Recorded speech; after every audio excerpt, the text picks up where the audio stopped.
በዛሬው አንድ ቦታ ለከተማችን አዲስ አበባ ለሀገራችንም በጣም ልዩ የሆነው እንዲሁ ደግሞ የኛም የኢትዮጵያውያን የጥቁሮች ኩራት በሆነው በአድዋ ድል ታሪካችን ላይ ተመስርቶ የተሰራው አድዋ ሙዚየም መጥቻለሁ።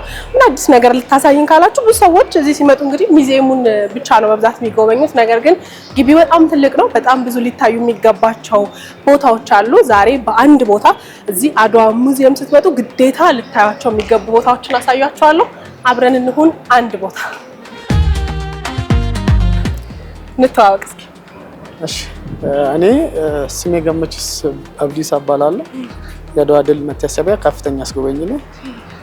እንግዲህ ሙዚየሙ ከተከፈተበት ጊዜ ጀምሮ እስካሁን እያስጎበኘው ነው። በጣም ጥሩ። ግቢውን ያው አድዋ ሙዚየም ሲባል በተለያዩ የስራ አጋጣሚዎች መጥቻለሁ እንጂ ዞር ዞር ብዬ የማየት እድል አልገጠመኝም እና ከምን እንጀምር ጉብኝታችንን?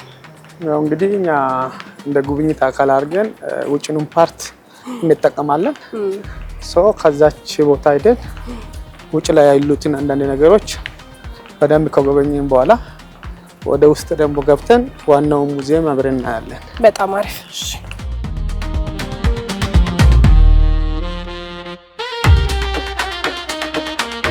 ጉብኝታችን ከዚህ እንጀምራለን።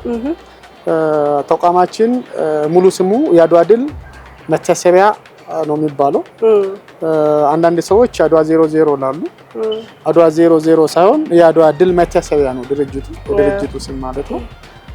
እንግዲህ እዚህ ጋር ፊት ለፊታችን ላይ ትልቅ ሐውልት እናገኛለን። መታሰቢያ ሐውልት ነው።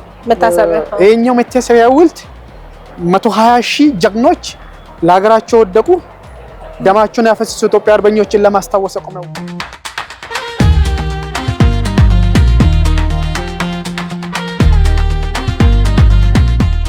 እዚህ ጋር የአድዋ ፈረሰኞች የሚል ሐውልት እናገኛለን።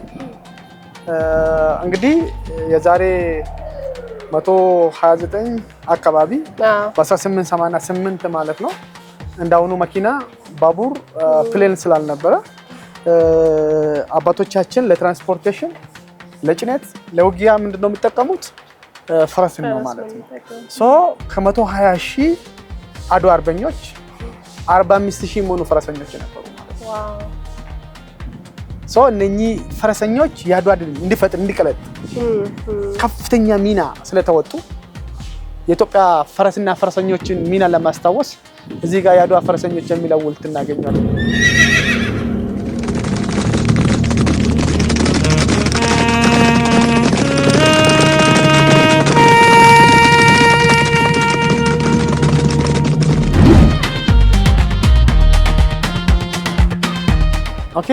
ፊት ለፊታችን ላይ ንጉስ ዳግማዊ አፄ ምኒልክ እና የእቴጌ ጣይቱ ቡችላ ሐውልት እናገኛለን። ንጉስ አፄ ምኒልክ የአድዋ ጦርነት ጊዜ የኢትዮጵያ ንጉስ ነበሩ። ንጉስ ብቻ አልነበሩም ማለት ነው፣ የጦር መሪም ነበሩ። 120,000 አድዋ ጀግኖችን በማምራት በማስተባበር ሊድ በማድረግ ኦርጋናይዝ በማድረግ የኢትዮጵያ ሕዝብን በማስተባበር ኢትዮጵያ በቀኝ ግዛት ሳትገዛ እንድትቆይ ያደረጉ ጀግና ስለሆኑ ኢትዮጵያ ነፃነት ከፍተኛ ዋጋ ከፈሉ ንጉስ ስለሆኑ የእሳቸው ሚና ለማስታወስ እዚህ ጋር የዳግማዊ አፄ ምኒልክ ሐውልት እናገኛለን። ከእሳቸው ጎን ደግሞ የእሳቸው ባለቤት የእቴጌ ጣይቱ ቡቱል ሐውልት እናገኛለን ማለት ነው። እቴጌ ጣይቱ ቡቱል የአፄ ምኒልክ ባለቤት ናቸው። እንግዲህ ሮላቸው ባለቤት ብቻ አልነበሩም ማለት ነው። እሳቸው የንጉሱም ዋና አማካሪ ነበሩ፣ እንዲሁም የጦር መሪዎችም አማካሪ ነበሩ። እንዲሁም ወደ 3,000 በላይ የሚሆኑ ኢትዮጵያ ጀግኖች በማምራት ስፔሻሊ መቀሌ አካባቢ እንዳየሱስ የምትባል ልዩ ቦታ ላይ የውሃ ምንጭ ከጣሊያኖች በማዘጋት ጣሊያኖች በውሃ እጦት እጅ እንዲሰጡ እንዲሞቱ ያስደረጉ ጀግና ናቸው ማለት ነው።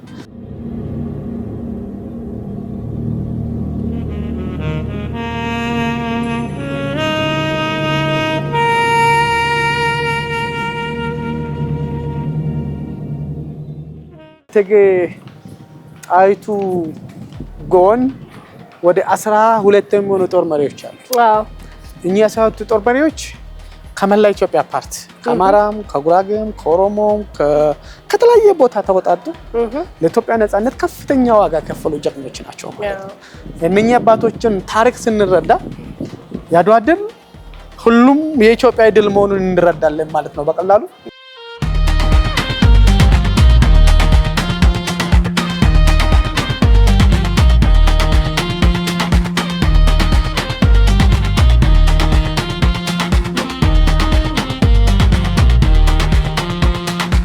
በዚህኛው ሳይድ የምናገኘው ትልቁ አዳራሽ ነው። ቅድም ያነሳሁት ፓን አፍሪካ አዳራሽ ይባላል። የተለያዩ ትላልቅ ኢቨንቶች የሀገር ውስጥም የሀገር ውጭም የተለያዩ ኮሚቴዎች ይካሄዳሉ። እስካሁን የተለያዩ ኢቨንቶችን እዚህ ውስጥ አካሂደናል። ይሄኛው ሳይድ ደግሞ ኬተሪንግ አለ ማለት ነው። ይሄኛው ሰፊ ስፔስ ፉድ ኮርት ነው፣ መመገቢያ አዳራሽ ነው። ሰው እዚሁ ይመገባል። ወደ ውጭ ወጥቶ ፀሐይ አይመታም ማለት ነው። የአርት ስራዎች ደግሞ እንዴት ገበሬዎች ከግብርና ወደ ውትድርና ገቡ የሚል ለማሳየት ነው። እዚህ ጋር ያሺ እናገኛለን። እዚህ ጋር ጦር መሳሪያ ሳስተካክሉ ጋሻ፣ ጦር፣ ጎራዴ፣ የሴቶች ሚና፣ ሴቶች ምግብ ስንቅ ሲያዘጋጁ፣ ገበሬው እርሻውን ሞፈሩን ስቶ ወደ ጦርነት ሲሄድ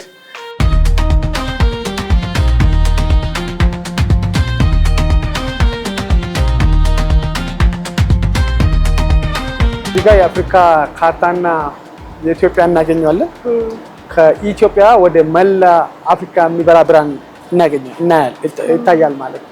እንግዲህ የኛው ምንድነው እኛ በአውሮፓን አቆጣጠር በ1896 ድል አገኘን። ከ4 ዓመት በኋላ በ1900 የፓን አፍሪካ እንቅስቃሴ ተጀመረ። ኢመርጀንሲ ኦፍ ፓን አፍሪካ የሚባል ተጀመረ ማለት ነው። የአድዋ ድል ለፓን አፍሪካ ሙቭመንት አሻራ ነው። it is a catalyst for anti-colonial movement ለአንቲኮሎኒያል ሙቭመንት catalyst ነው፣ መነሻ ነው፣ አሻራ ነው። አባቶቻችን በከፈሉት ዋጋ ባፈሰሱት ደም ለአፍሪካና ለመላ ጥቁር ህዝቦች የድል ችቦ በርቷል። ስለዚህ እኛ ኢንስፓየር አድርገናል፣ ተስፋ ብርሃን ሰጥተናል። መነሻ ነን፣ አሻራ ነን። እኛ ዋጋ ባንከፍል እነሱ ራሱ ከቀኝ ግዛት ነፃ አይወጡም ነበር የሚል ነገር ለማሳየት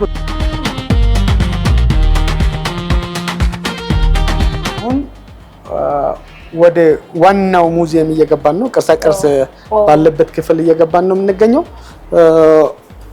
ወደዛ ገብተን አባቶቻችን በወቅቱ የተጠቀሙትን ቅርሶች አንድ ላይ እንመለከታለን።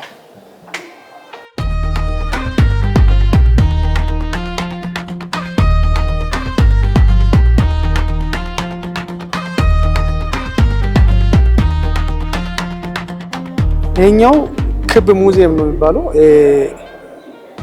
ዋናው ቅርሳ ቅርሶች ያሉበት ክፍል ይሄኛው ነው።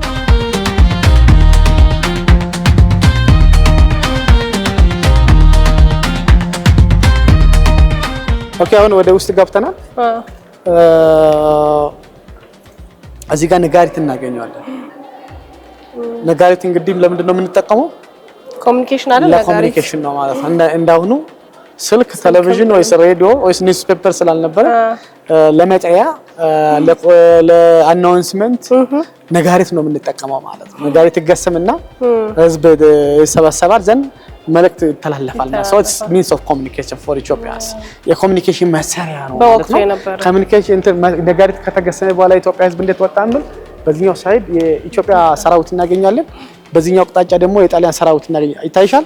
ኢትዮጵያኖች ባዶ እግራቸውን ጫማ ሳያረጉ ዘመናዊ መሳሪያ ሳይዙ ወደ ጦርነት ሲሄዱና ጣሊያኖች ግን ዘመናዊ መሳሪያ በመያዝ መድፍ፣ ሄልሜት፣ ጫማ በማድረግ ወደ ጦርነት ሲሄዱ የሚያሳይ አርት ስራዎች እናገኛለን።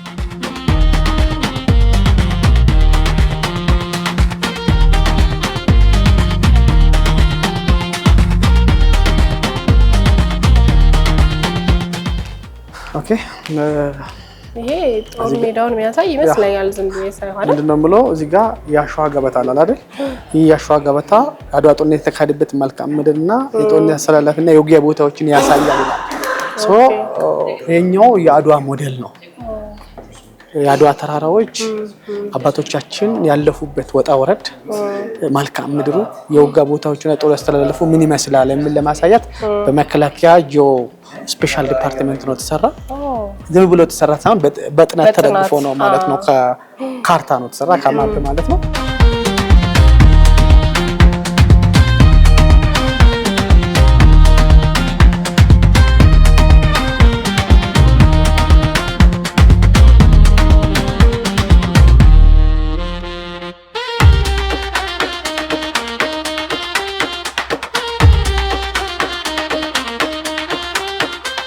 ጋር የንጉሥ አፄ ምኒልክ ሽጉጥና አቅርቦ መጻይ ጦር መነጽር እናገኛለን። ግል ሽጉጣቸው መነጽር ናቸው ማለት ነው።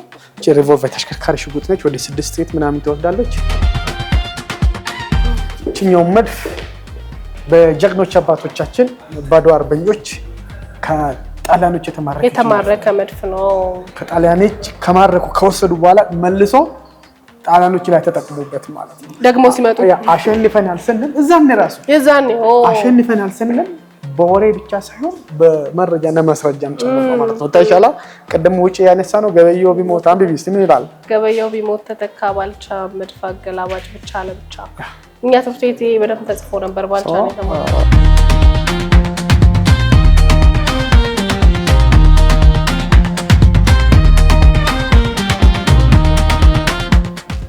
እዚህ ጋር እንግዲህ ወደ እናንተ መተናል።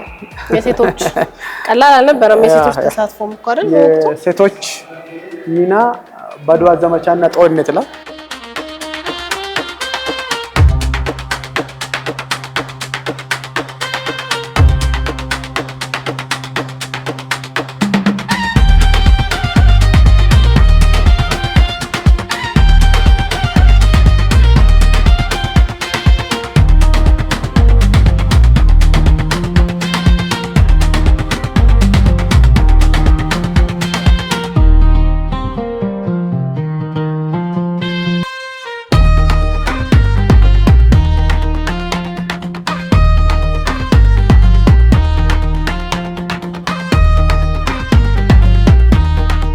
ለባበስ በወቅቱ የነበረ እሺ አይደል? የኛው የጦር መሪ ነው። ያኛው ደግሞ ወታደሩ ዲፈረንሱን አየሽ? የኛው ጌጣጌጥ አለው ዲኮር ተደርጓል ያምራል። ያኛው ግን ኖርማል።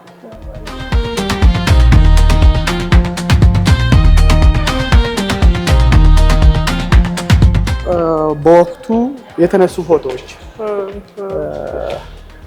ትክክለኛ በዛን ሰዓት የነበሩ ፎቶዎች በዛ ጊዜ የተነሱ ፎቶዎች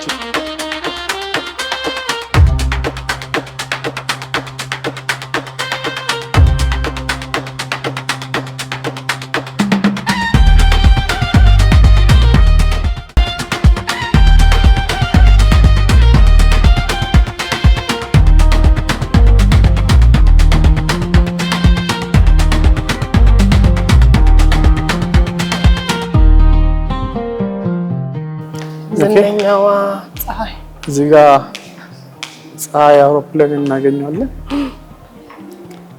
ፀሐይ አውሮፕላን በ1928 በአፄ ኃይለ ሥላሴ ጊዜ ለመጀመሪያ ጊዜ የኢትዮጵያ ምድር ላይ የተሰራች አውሮፕላን ነች። ስሟ ፀሐይ ነው የምትባለው። ፀሐይ የተባለችበት ምክንያት በአፄ ኃይለ ሥላሴ ልጅ ልዕልት ፀሐይ ነው የሰየመችው። እንግዲህ ፀሐይ ክንፎቿ ከእንጨት ነው ተሰራ። ከእንጨት ያ ሌላው ከብረት ነው። ሌላው ፓርት ጥቁር ታይሻል አይደል? እሱ ሲሊንደር ነው። ወደ 7 ሲሊንደር አላት። 115 ሰፈርስ ጉልበት አላት። 2 ሰው የመያዝ አቅም ነበራት። እንግዲህ ፀሐይ በ1928 ተሰርታ ለ30 ሰዓታት ኢትዮጵያ አየር ላይ መብረር ችላለች። 30 ሰዓት በራለች። እንግዲህ ፀሐይ በ1928 ተሰርታ ለ30 ሰዓታት የኢትዮጵያ አየር ላይ መብረር ከቻለች በኋላ በሁለተኛው ጣሊያን ወረራ ምክንያት በ1929 ከአንድ ዓመት በኋላ በጣሊያኖች ተሰርቃ ተወስዳለች። እንግዲህ ከ1929 ጀምራ ለ87 ዓመታት የኛው ቤት ተሰርቶ እስከሚመረቅ ድረስ ጣሊያኖች ለ87 ዓመታት የተለያየ ሙዚየም ውስጥ እዛው ነበረች። ለተለያየ ኤግዚቢሽን ሲጠቀሙበት ነበር። የኛው ቤት ሲመረቅ የዛሬ 2 ዓመት አካባቢ ክቡር ጠቅላይ ሚኒስትራችን ዶክተር አብይ አህመድ ባረጉት ዲፕሎማሲ እቺኛው አውሮፕላን ከ87 ዓመት በኋላ ወደ ሀገራ ወደ ኢትዮጵያ ተመልሳ መጣች ማለት ነው። በጣም ደስ ይላል። እንግዲህ በዓለም በአውሮፓውያን አቆጣጠር ራይት ብራዘርስ የምንለው ዊልበር ራይት እና አልበር ራይት በ1903 ነው አውሮፕላን የሰሩት።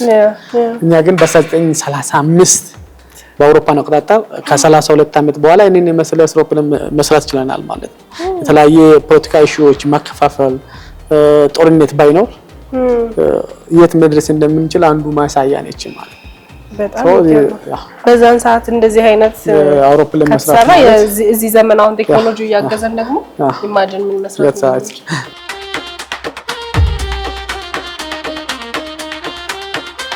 የአድዋ መታሰቢያን እየጎበኘው ነው። እውነት ለመናገር በጣም ብዙ ማላቃቸውን ነገሮች እንዳውቅ ከዛ ደግሞ በአድዋ ድል እንግዲህ በጥቁርነቴ በኢትዮጵያዊነቴ በአፍሪካዊነቴ ይበልጥ እንድኮራ አድርጎኛል። ጉብኝቴ ያላለቀም ገና ይቀጥላል።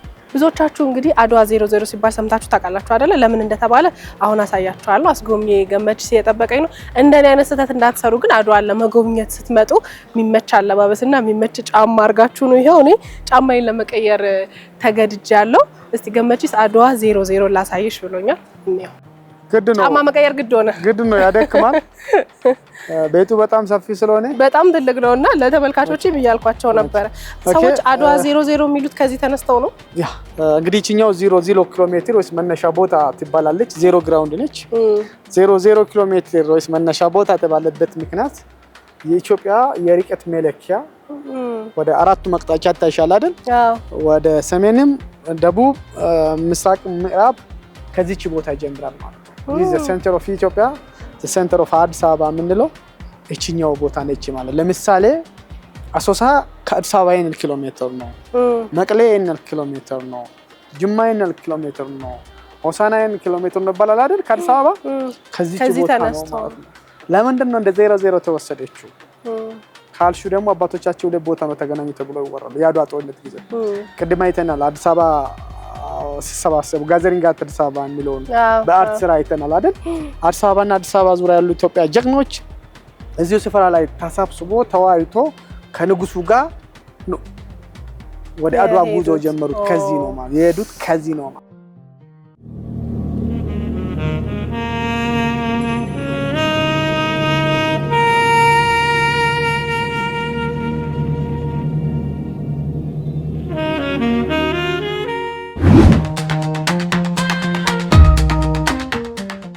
አድዋ ሙዚየም ነው ያለሁት። የአድዋ መታሰቢያ አንዳንድ ጊዜ በጣም የምታውቁት የሚመስላችሁ ግን በደንብ የማታውቁት ቦታ አይደለም። እንደዛ ነው የሆነብኝ። በተለያየ አጋጣሚ ጨረፍ አድርጌ ስላየሁት በደንብ ማውቀው መስሎኝ ነበር፣ ግን ውስጡ በጣም ብዙ ማላቃቸው ነገሮች አሉ። እንግዲህ ሙዚየሙን ገመችስ በደንብ አስጎብኝቶኛል። በወቅቱ የነበሩ የተጠቀሙባቸውን ቁሳቁሶች፣ የሴቶች ሚና፣ የገበሬዎች ሚና፣ እንዲሁ የጦር ልብሳቸውን ከዛ ደግሞ አድዋን የሚገልጹ የተለያዩ አይነት ነገሮችን ጽሁፎችን ጭምር ሙዚየም ውስጥ አየን። ገመችስ ጥሩ ገለጻ ነበር ያደረገልኝ። ግን አድዋ ውስጥ በጣም ብዙ ሌሎች መታየት ያለባቸው ቦታዎች አሉና እስኪ ከዚህ በኋላ ያሉትን ደግሞ አብረን ከኔ ጋር ዞር ዞር እያልን እናየዋለን።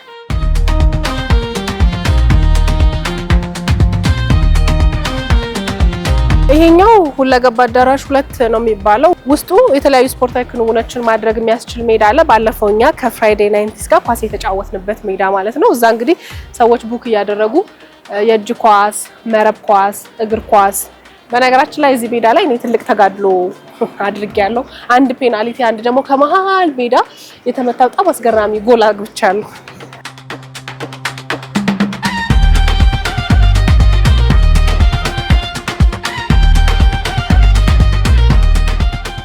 ሌላው እዚህ አድዋ መታሰቢያ ውስጥ ያለው እንግዲህ 2 ሲኒማዎች አሉ። በተለያየ ቀን የተለያየ ፕሮግራም ተይዞላቸው የተለያዩ ፊልሞች የሚታዩበት 2 ሲኒማዎች አሉ። እንዳጋጣሚ ሁለቱም ላይ ዛሬ ፊልሞች እየታዩ ነው። እስቲ መግባት ከቻልኩኝ ግን አንዱን ላሳያችሁ።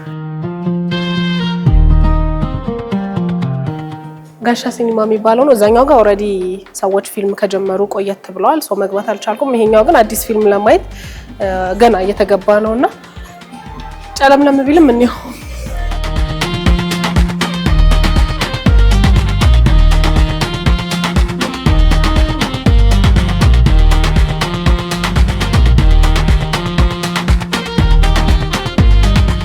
እንግዲህ አድዋ ሙዚየም በጣም ትልቅ ነው፣ በጣም ሰፊ ነውና ለመጎብኘት ስትመጡ አረፍ የምትሉበት ቦታ ብትፈልጉ፣ ምግብ መመገብ፣ ቡና መጠጣት ብትፈልጉ በጣም ትልልቅ ሬስቶራንቶች እዚህ ግቢ ውስጥ አሉ። ከነዛ መካከል አንዱ እንግዲህ ከተማችን ላይ በጣም ታዋቂ ሆነው ማማስ ኪችን ነው። ማማስ ኪችን 2 ሬስቶራንቶች አሉት እዚህ። አንደኛው ይሄኛው ሬስቶራንታቸው ነው።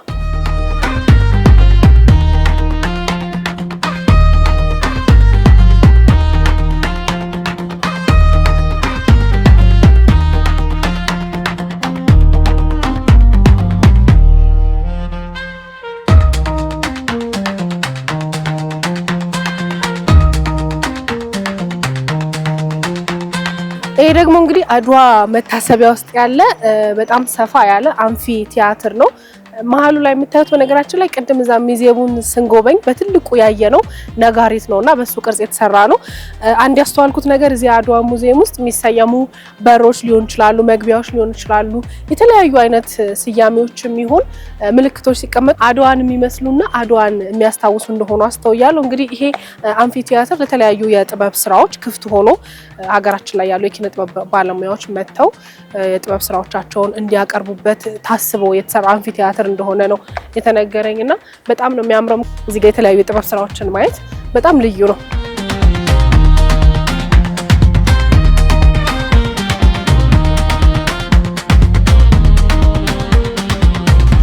እንግዲህ አሁን ያለሁበት ቦታ ቅድም እንዳልኳችሁ በጣም ትልቅ ስለሆነ አድዋ ሙዚየም ለመጎብኘት መታችሁ አረፍ ማለት ብትፈልጉ፣ ምግብ መብላት፣ አንዳንድ ነገር መጠቀም ብትፈልጉ በጣም ብዙ የሬስቶራንት አማራጮች ያሉበት ቦታ ነው። በዚህ በኩል የኩሪፍቱ ዲፕሎማት ሬስቶራንት አለ። በዛ በኩል ደግሞ የመኮንን ባቅላባ የጥንት የጠዋቱ የምንወደው እዚሁ በፊት ከነበረበት ቦታ ትንሽ እንዴት ነው ፈቀቅ ብሎ ማለት ነው። እዚህ መኮንን ባቅላባ አለ። እንደውም በጣም መብላት ፈልጌ በጣም ብዙ ሰው ነው ያለው። በጣም ብዙ ወረፋ አለ። ሚጁ ሬስቶራንት አዲስ እየተከፈተ ነው። አዲስ ኬትሪንግ አለ። ከዛ ውጭ ደግሞ በዛኛው በኩል ደግሞ ቶሞካ ኮፊም አለ። ስለዚህ እዚህ ስትመጡ እነዚህ ሁሉ አማራጮች አሏችሁ። ከዛ በተጨማሪ እንግዲህ የራሱ የሆነ ቢዝነስ ሴንተር አለው። የተለያዩ ሱቆች አሉ፣ ሶቨኒር ሱቆች አሉ፣ ቡቲኮችም አሉት እና ሁሉንም በአንድ ቦታ እንደማለት ነው። አድዋ መታሰቢያ አላበቃሁም። ጉብኝቴን አረፍ አረፍ እያልኩ ነው እያወራችሁ ያለሁት። ደግሞ እንቀጥል ወደ ቀጣዩ ቦታ።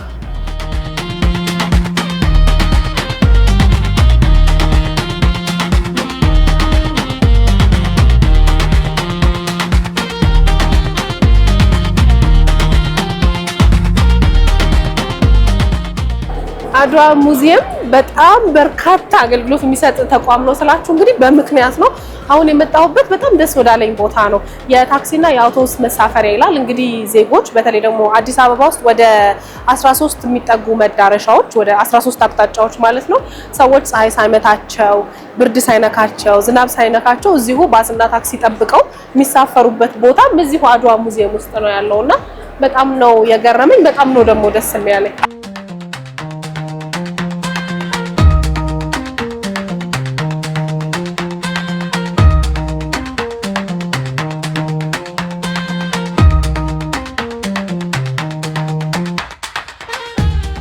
ሌላው ደግሞ እዚህ የአድዋ ድል መታሰቢያ ውስጥ ካሉት ቦታዎች አሳያችኋለሁ። ካሉት ቦታዎች ደግሞ አንዱ በጣም ዘመናዊ ደረጃውን የጠበቀ ጂምናዚየም አለ። ለማንኛውም ሰው ክፍት ነው። ሁላችሁም መታችሁ እንግዲህ ፓኬጁን አይታችሁ የሚመቻችሁ መስራት የምትችሉበት ለሁሉም ሰው ክፍት የሆነ ጂምናዚየም አለ። እስኪ ውስጥ ያለውን ደግሞ ገብተን ላሳያችሁ።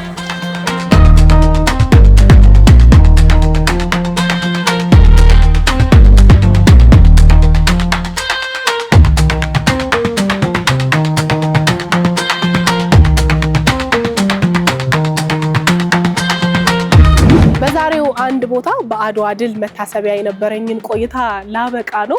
እንደምታዩት ግቢ በጣም ትልቅ ነው ብያችኋለሁ። በቀን መጥቼ አሁን ደንገዝገዝ ወደ ማለት እየሄደ ነው። እንዲህም ሆኖ ግን አልጠገብኩትም፣ ተመልሼ መምጣቴ አይቀርም።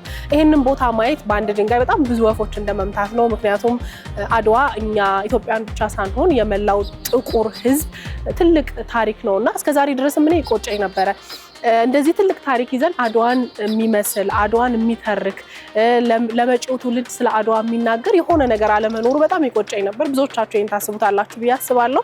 እንግዲህ ይሄን የመሰለ ለልጆቻችን ለኛም ስለ አድዋ በደንብ የምናውቅበት ተቋም ተሰርቷልና ከ150 ብር መግቢያ ጀምሮ ለሁሉም ሰው ክፍት ነው። በተመቻችሁ ቀን እየመጣችሁ በረፍት ቀናችሁ እየመጣችሁ እንድታዩት እናንተን ጋብዛችኋለሁ። ከሀገር ውጭ የምትኖሩም እንግዲህ ወገኖቻችን ወደ ኢትዮጵያ በተለያየ አጋጣሚ በመጣችሁ ሰዓት ይሄንን ቦታ ግዴታ ማየት አለባችሁ። ልጆቻችሁን ይዛችሁ መምጣት አለባችሁ። ታሪካችንን ማየት አለባቸው። ታሪክ ከማወቅ ባሻገር ደግሞ ለመዝናኛነት በጣም ደስ የሚል መንፈስ የሚያድስ አይነት ቦታ ነው። ተመልሼ መምጣቴ አይቀርም። እናንተን ግን አሁን ወደ ስቱዲዮ ልመልሳችሁ። እንግዲህ የቆምኩበት ቦታ በጣም ታሪካዊ ቦታ ነው። የአድዋ ጀግኖቻችን መነሻቸውን ያደረጉበት ቦታ ነው። የኢትዮጵያና የአዲስ አበባ 00 ኪሎ ሜትር መነሻ ቦታ ላይ ነኝ። ከዚህ ቦታ ነው ቀጥታ ወደ ስቱዲዮ የምመልሳችሁ። እሁድን አንድ ላይ ይቀጥላል። አብረን ነው